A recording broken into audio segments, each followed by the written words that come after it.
Hi guys, இன்னைக்கு morning first order எங்கே அப்படின்னு பார்த்தீங்கன்னா தைலவரம் கேஎஃப்சியில் தான் காய்ஸ் ஃபஸ்ட் ஆர்டர் போட்டிருந்தாங்க. நானும் மேலே போய்ட்டு ஒரு 10 நிமிஷம் வெயிட் பண்ணேன். அதுக்கப்புறம் ஃபுட் ரெடி கொடுத்தாங்க.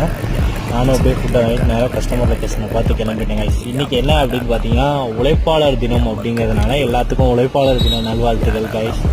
அப்புறம் இன்னொரு முக்கியமான விஷயம், அல்டிமேட் ஸ்டார் அஜித் குமாருக்கு இன்றைக்கி பர்த்டே அப்படிங்கிறதுனால எல்லோரும் அவரை பிடிச்சவங்க எல்லோரும் கமெண்ட்டில் தலை அப்படின்னு சொல்லிட்டு போட்டிருங்க காய்ஸ். ஆர்டரு எங்கே டெலிவரி லொக்கேஷன் எங்கே அப்படின்னு பார்த்தீங்கன்னா நந்திவரம் தாண்டி நாயராம்பேட் பக்கத்தால் தான் டெலிவரி. நானும் அப்படியே நேராக கிட்டு கிளம்பிட்டேன். இன்னைக்கு ஆர்டரே வராது அப்படின்னு தான் நினச்சேன். அதனாலே நான் 11 to 2 மணி வரைக்கும் தான் கிக்கே புக் பண்ணேன். கரெக்டாக 11 மணிலேருந்து 12:30 போல் தான் இந்த ஆர்டரே போட்டாங்க. இதுதான் ஃபஸ்ட் ஆர்டரு. நானும் நேராக கஸ்டமர் லொக்கேஷனுக்கு போயிட்டேன். மேலே போயிட்டு என் பக்கத்தாலேயே இருக்கிற வீட்டுக்கு நான் பாட்டுக்கு சுற்றி ஒரு 2